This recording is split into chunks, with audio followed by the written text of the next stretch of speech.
Automators, we're back for another episode of the Automator Series, of course. And today I'm with Eleni Kantzos, and she's all the way from down south. So firstly, thanks so much for taking the time today. Thank you so much for having me, Gavin. Very excited to be here. Yeah, it's an absolute pleasure. And obviously, I'd love to just kick it off by giving you the floor for a little bit, just to say hi to everyone, and then also just let everyone know who Eleni is and how you're working with people in the spiritual and holistic space, and then we can just take a journey from there. Awesome. Well, my name's Eleni. I'm from Tasmania, and I work with women and I help them to find deep intimacy within themselves, and so doing a lot of inner work, which then reflects back in their life through attracting in different masculine partners or deepening intimacy in their relationships as well. Yeah, beautiful. I mean, and are you finding, just to give people more context, are you finding you're working with specific age ranges of women or from specific backgrounds? Like, are they kind of corporate-y or are they kind of in all walks of life? Yeah, I actually attract in a lot of women from all walks of life, really. And I've seemed to attract in older women a lot of the time as well. So I'm 33 and I usually work with women around the age group between 40, mid 50s, which is really lovely. And, they have their children as well. And so helping them, with their own healing also reflects in how they show up in their lives as a whole, business, life, family as well, which is lovely. Yeah. I mean, what's been really interesting though, from all the different conversations I'm having, because I often ask that question of like what age ranges, and it seems to be, it's just like younger and younger people are getting involved in, they want to get coaches, they want to work on their spirituality. So it's interesting that your age range is kind of like the 40-ish to 50-ish, but it seems to be getting younger and younger. Even 20-year-olds are realizing, yeah, I'm really not feeling kind of in alignment. I want to get some help with this, or I really feel, what's the word? Like constrained with their sexuality, and they go get help with that, like even really, really early on. I think it's pretty cool. That is really cool. Yeah, it's interesting because ever since my early 20s, when I kind of started to dabble into spirituality, it was always older women that would come to me. And it was really a lot of the time it was for like, they'd been through a lot in their life already. And so they needed the healing for what they'd already been through over a period of time. Yeah. And they're looking for that wholeness and kind of that next stage in their life of deepening intimacy with themselves and their partners, or been through divorce and wanting different men in their lives as well. So yeah, it just seems to be, I guess, what I've attracted in and what seems to just keep coming into my space. So yeah, I love it. It's great. Yeah, it also, as you mentioned, like some of them have been through divorce, they've kind of been in jobs. I guess it also just takes experiences to kind of bring some of those things up. Like you have an experience, you're like, oh, I didn't kind of like how that made me feel, or I'm starting to kind of feel out of alignment with this after a few years. Like it takes time sometimes, and just time to have those experiences. Absolutely, yeah. And I most of my the people that find me are on Facebook. I'm quite open about my own life on Facebook, and I think a lot of the women resonate with a lot of what I've been through. Some traumas with men, ex relationships, and just just my own life, and they resonate with things, so they reach out and help them heal as I heal as well. So. Yeah. And it also just creates, like you saying, you share a lot of your own personal story and experiences. And it's like, just by sharing that, you create so much trust, and you essentially create a relationship, because it's being vulnerable, and it kind of allows people to also be vulnerable to reach out to you. They're like, oh, I also experienced that, or like this totally resonated with me.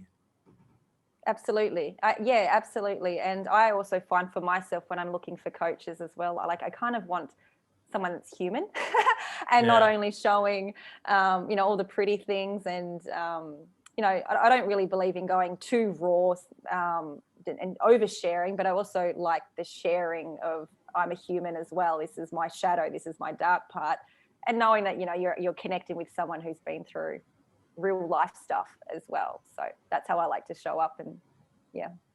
Yeah, absolutely. No, that's beautiful. I mean, and on that note, you're saying you kind of have been through life stuff. I mean, I think it would be really awesome and powerful to hear kind of just how you kind of led up to this path of starting to work with people in this way. Like, who were you kind of before all of this? Yeah. Well, I have my beauty therapy diploma, and I started as a beauty therapist, and I had my own little businesses, like in rooms at home sometimes when I was traveling around Australia, and I was doing bits and pieces. And I started to find that the women that were like on the table, on the bed, and I was giving them waxing or eyebrow treatments or something, would start talking to me about their life and Yeah. specifically relationships. And I seem to be this go-to person for relationships. And then I started to do my own work, and I started to get into tarot readings a little bit, just on the side. It kind of, got my fancy. And long story short, I then ended up getting into the coaching industry when I was a stay-at-home depressed mother. And I wanted something more. It was hard for me at home with two kids. And I started to look into the personal development world, and I wanted to improve my mindset. Yeah. And through that, I found my joy was relationships, and I love love. and I've just found that the deeper the intimacy that a woman can find with herself, I found this in my own life and the people that I work with, is the deeper she can connect with a man as well. Yes, and I think that's the most beautiful thing, because I found that a lot of the time, people look externally to them to want someone or bring someone into their life to feel something, rather than either healing from the past or finding that wholeness within, to then either be a magnet for someone who's on the path of healing or feeling whole within, or also deepening their intimacy in their own relationship through their own healing as well. So it also feels like, if you come from that approach of you healing kind of your internals first, it also allows you to put more out into the world, maybe good vibes or just love or kind of just positive energy, and that naturally is also going to attract more of that. So if you're putting more love out into the world, it's kind of the same thing as vulnerability. It's like someone's got to take that first step, and then other people are like, oh, I can also put my love out into the world or express it, and then it also attracts more of it. totally agree. I 100% agree with that. I mean, when I went through my own divorce a couple of years ago, like, I just shut off intimacy completely. I was like, I don't know anything. No one come to me for advice. What do I know? And I just cut it off. Like my work, I cut it off within myself, and I just didn't have that that connection really. And what I found, it was like I was missing connection with myself, but also God or source or a higher power as well, that would bring that love through in my own life. And it became a very lonely place to live. So I'm really excited to be, in the space again, working with helping women in relationship with herself, but also others as well. Yeah. It also sounds like you said, going through the divorce and then also being a stay-at-home mom, that kind of like pushed you into like a kind of a low point, because you almost like knew what was before. Like, you'd been adventuring around, working with people, they're telling you all their kind of dark and intimate secrets while you're waxing them and stuff like that. So you kind of like knew the contrast almost.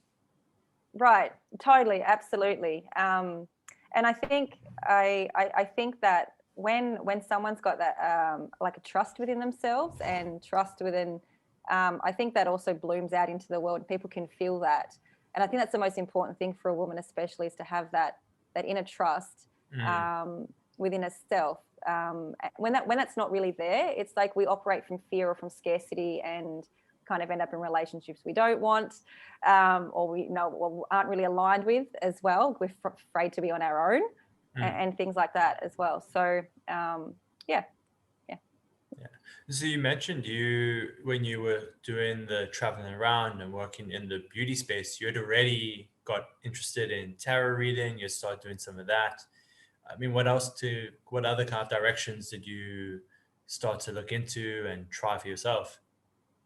Definitely tarot cards, oracle cards, psychic readings. I think I've tried so much that I've forgotten. I think I've got all these modalities and everything like that. But the main, what mainly flows through me and what I use in my healing space energy work is light language.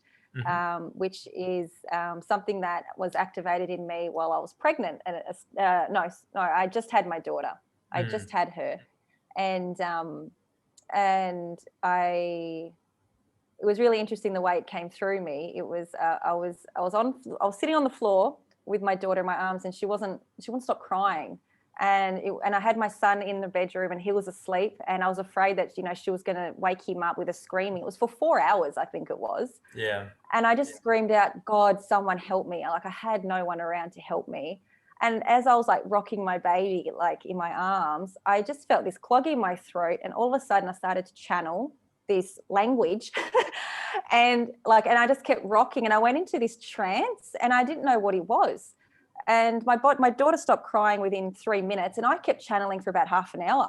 And I didn't know what it was. Yeah. And then and that was the first time I started channeling light language, which some would call the mother tongue, some would call channeling in tongue, and which is what I mainly use now to help women heal their relationship with their inner masculine. So yeah, I mean, so that you had that experience, and you were like, I don't really know what this is, but it helped. How did you kind of go finding out actually what it was all about and kind of diving deeper into it? It sounds very important to what you're doing now.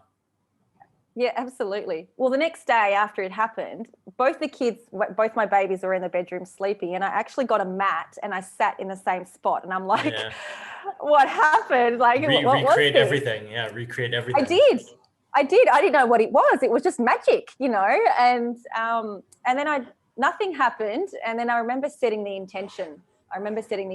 For something to like happen. And I started to channel again, and I recorded it, and I popped it on Facebook, and I'm like, does anyone know what this is? And a few people reached out, and they said, this is light language, X, Y, Z. And from there, because I was a channel already, and I was already into tarot readings and that, I just trusted my guidance and how to use it. And clients started to come to me. And so I do like Reiki, but then I'd also say, would you mind if I just tried a little bit of, light language and just see how that goes? And I'd always ask permission. Yeah. And phenomenal results. And that's what I've been doing for 5 years. I've just been channeling light language. Incredible. Yeah, that's also very cool that I guess you could call it confidence or like trust. You're like, hey, this was really powerful for me. And you had the trust with the people you're working with. And you was like, hey, I want to try this. Are you down? And you just kind of like put it out there. Totally. I mean, for someone the first time they hear light language, for me, if I just blast it out, they're like, whoa, what is that? So, and I didn't have the confidence at the time either. So it was definitely a process of asking for permission. Would you mind if I tried this? And then I'd reach out 24 to 48 hours later, how you feeling? And now it's just normal for me. Now, when the children can't sleep, I'll channel for them. When my clients have anxiety, I'll channel for them, or when they need trauma released, I'll channel for them. I know what it does now after 5 years. So yeah, but that's just so crazy though, how you said like, oh, I didn't really know what this was, I just kind of took a video and put it on a Facebook group. Like we speak so much like negativity about social media, and the internet can be a bad influence, but it's awesome when you have that type of experience. You're like, I have no idea what this is, and you can just put it into a group that someone is going to know what it is. Totally. I totally agree with what you said about social media, for sure. Like I definitely the negative parts of it, but I've also built some of the greatest connections of my life on social media, and I've a lot of information that I've learned and stuff like that. And I remember when I did post it, some people said that it sounded like a witch. Some people said that's light language. They sent me links, and they were very helpful. So yeah. Well, you got both extremes. You're like, you sound like a witch, and this is awesome. Go look at them all. Totally. But I guess the biggest thing for me was how I felt when I was channeling. Like, I wasn't afraid. I didn't feel like icky. I didn't feel like it was an entity or anything. I just felt love flow through me. And that was mainly why I wanted to continue. Like, what was this? Like, what is this? So, yeah. So how long ago was that you introduced it so kind of it became like such a big focus in your practice? Probably about 3 years ago.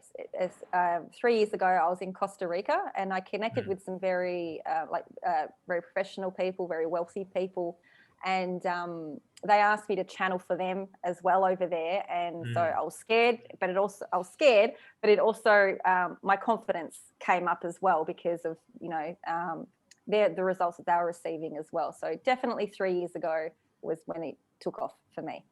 Yeah. yeah. I mean, it must have also been nice for you when you've had the positive experience with it, and then you start seeing other people having also seen the positive benefits. Like, oh wow, this is something I probably should kind of like double down on or kind of dive even deeper into. Absolutely, totally, and I like to make it a practice in my own life to use it, especially because the more we embody what we're teaching and sharing, like we become that frequency as well. So we attract it in, we attract in what people need. So I like to use it when I'm going through things myself. Mm, So I am the channel of what I am selling or being in the world as well. I believe that's important. So yeah. yeah. Oh, so you still have that sense of kind of wonder, and you're always trying to see kind of what other modalities there might be out there, what else you can potentially benefit from. You're kind of always keeping your eye open. Yeah, I'm always open, open to learning more. Totally, always, always. That's never. I don't think that's ever going to close off. I think once you hit personal development, it's like, it's like sometimes it can get a bit too much, but other times, it's really great and expanding when you're connecting with the right people as well. Yeah. So Yeah, but that's also the really beautiful thing, especially with what I've picked up on speaking to so many different people now, in that also because what you're doing is so personal, like people are telling you kind of very personal, intimate things about them, very vulnerable things. So you're building a relationship, and normally that's going to end up being quite a long relationship as well, even if it's kind of like start, stop, start, stop. But it's like you're also changing over the time that you know each other. And then you're like, hey, we started with this together, but I'm kind of really enjoying this now. Do you want to try that? And then they try, and you kind of all end up going on the same moving stream together. totally, I think it's a beautiful process of growth for everybody involved. I think, yeah, I totally agree. Yep. Yeah. Like I know even for me, from like where I started, like with what I do, like technology wise, like very like in there, and that kind of was also as I've gone along, my interest and passion has changed, and that's also changes how I work with people, and then also changes again. I'm like, hey, I'm actually trying some of this now, and then they're like, hey, why not? And it's the same, Yeah. obviously in a very different space, but that same kind of growth in relationship. Absolutely, and I think for myself, personally, I've really enjoyed that have followed me the whole time. Like I have a really loyal following, Yeah. and when I've dived into something different, they're like, "Oh, I want to go into this space with you as well." And it's lovely. And I mean, for me, Soul Family loves you whether you fuck up, whether you don't. Sorry, I swore. I wasn't sure if I allowed to swear over here. Or how you change or go up and down. I think for me personally, like I like to see people as a whole, and I love the people that have been able to see me as a normal whole person throughout my journey as well. If that makes sense.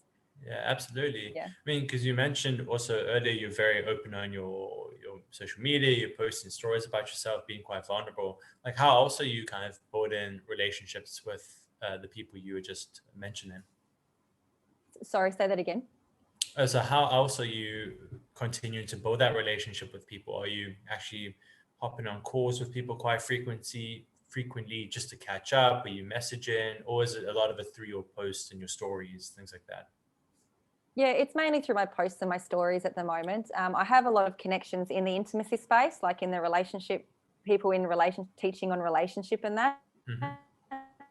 Um, the really great thing is that we refer clients to each other. So there's a Mm, woman in Florida, and she teaches on relationships, and she specifically works with like partnership, not so much the healing in regard the energy healing, but hmm. more of communication and things like that. And when she finds, there may be some healing needed, she'll send them to me, kind of thing, and vice versa and things like that. So I think the most powerful beautiful thing that I've actually built in my own platform, and I'm sure many other leaders have as well, is connections with others, and we can sort of give recommendations and things like that, because there's more than enough for everyone.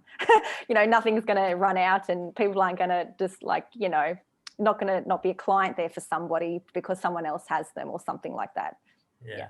And it's also always really cool to remember that even in the kind of like the blanket kind of statement of relationship coaching or dating coaching, you can like go so much deeper. It's like a specific thing. You said could be communication just one on one, or it could be working specifically with couples. Like you can kind of go so much deeper so quickly.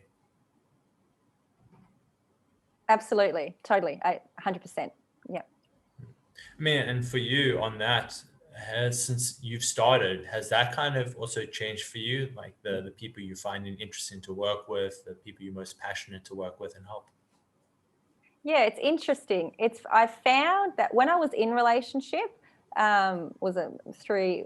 I was married for 5 years, in a relationship for 10, but Hmm. I was doing a lot of relationship work at the time. And as I was deepening, like doing my own healing in my own relationship, I found that I wanted to share, with others, couples as well. Yeah. Now that I'm single, I really I enjoy working with a woman, specifically, whether she's single or in partnership, Hmm. and help her find the intimacy within herself, to take, to her relationship. It's something that I felt like back. It was something that I was missing when working with couples. So now that I've grown, I can see, grown and evolved, I can see those gaps. And so I can see the importance of an individual working with her identity first, whether in partnership or single.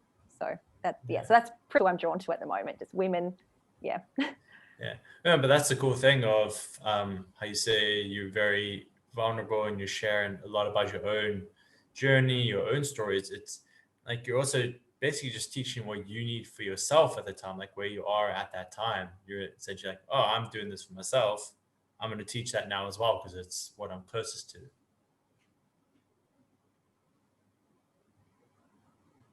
Absolutely, totally, yeah. And I do believe, when we're in it, like in, I guess I don't want to call it in the work, but when we're doing our own work, people can feel that as well. I believe. I think everyone can feel others. We can feel others, and so I think that's what causes a magnetic pull from others to either connect or work or reach out to you or something, and and just go from there.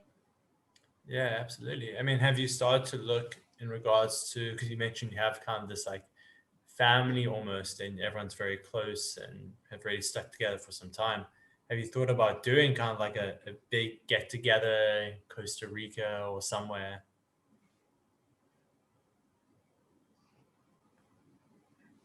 Well, that's a dream of mine. I've been saying it for probably about 4 years, about 3 years now, that I want to create a retreat in Greece at some point and have all the women come over to Greece. And I mean, my family's over there as well, but Mm. find a beautiful spot and we can all just connect and have like a goddess retreat or something.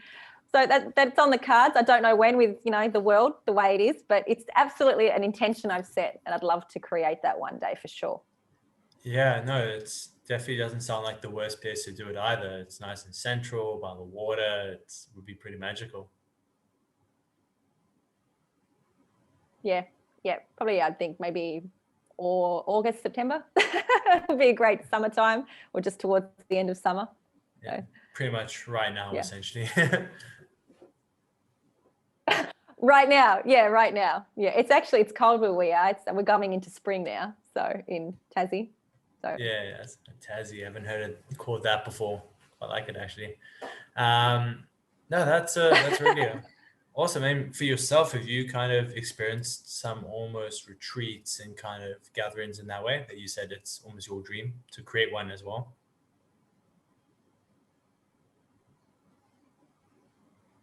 yeah, I haven't created a lot myself with groups of people. Like I have my programs and stuff, but not a lot in person. But I have been to retreats, like in Mm, Bali. I've been to Costa Rica, and I think I went to one in Byron as well. But it's a different energy when you're with people, like that connection with people in person is just, it's different, and I'm sure you know that, of course. So, Yeah, absolutely. But I know for me as well, that's been a big thing for how I work with people. It's just by trying different things. Like you mentioned, you had tried so many different modalities. You see kind of which ones you like, which resonate, which don't resonate.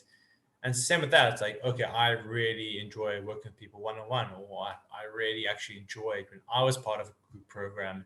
Maybe I can start introducing some elements to that, or like, oh, I really love that like 1 week immersion where like you kind of leave everything else behind. Like, let me see if I can introduce components of that. So it's like you said, it's so key to just keep learning for yourself, because then you're going to start bringing different things in and joining them based on what you like, and that creates a really unique way that you work with people yourself.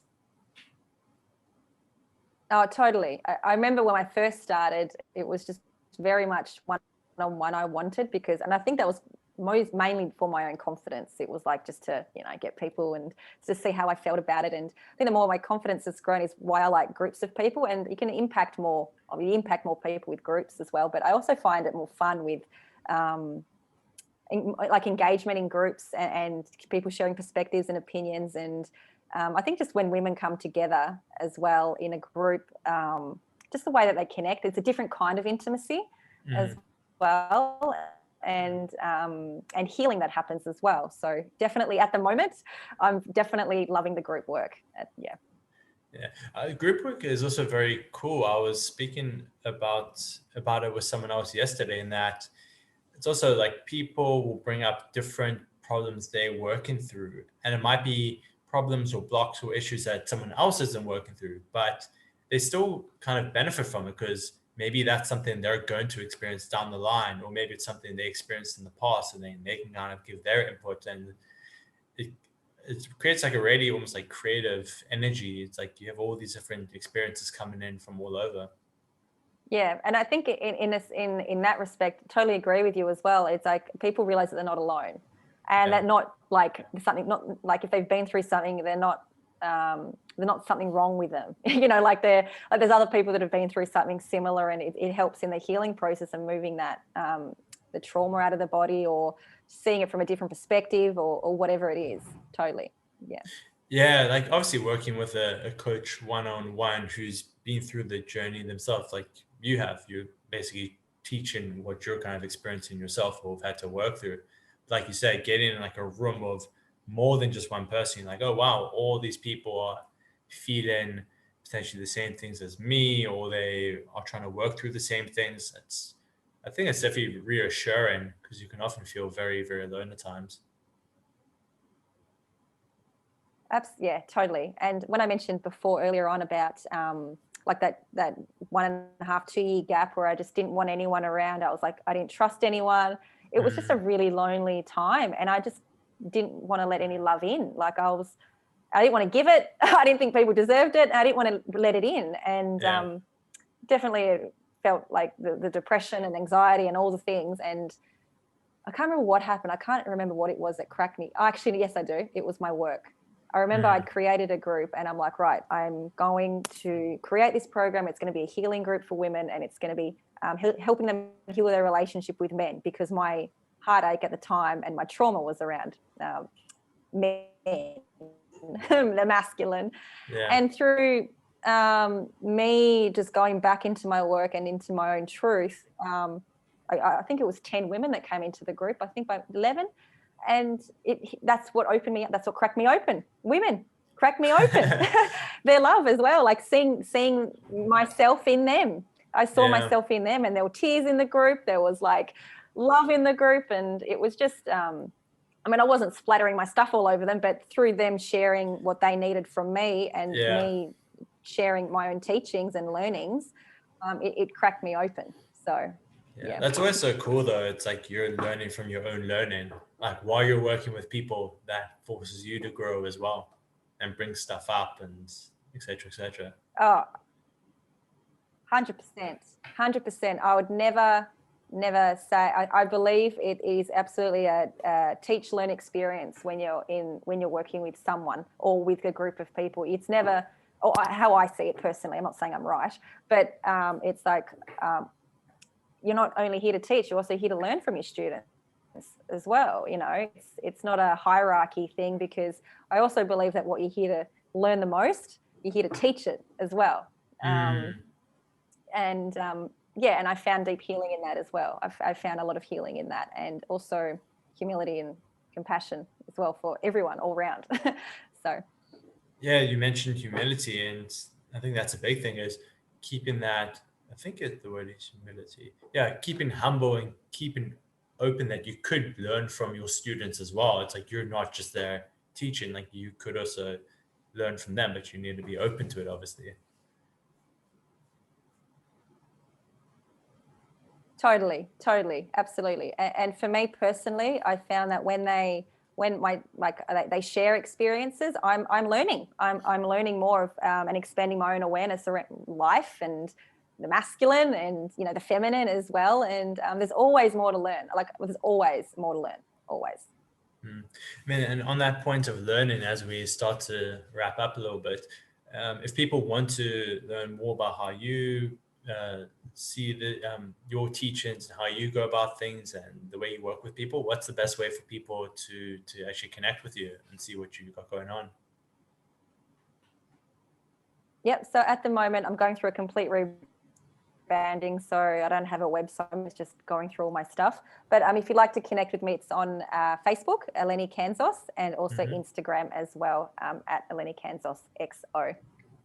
Yeah, we'll obviously include everything in the bottom to make it very easy for people. But I obviously just want to thank you so much for the time today. It's I really like the parts of your story where you were saying you were learning from your own experiences. You were basically teaching what you were working through yourself. And I think that's always a powerful reminder of how we can be coaches or teach people. It's just teach what we've had to work through ourselves, if you know what I mean.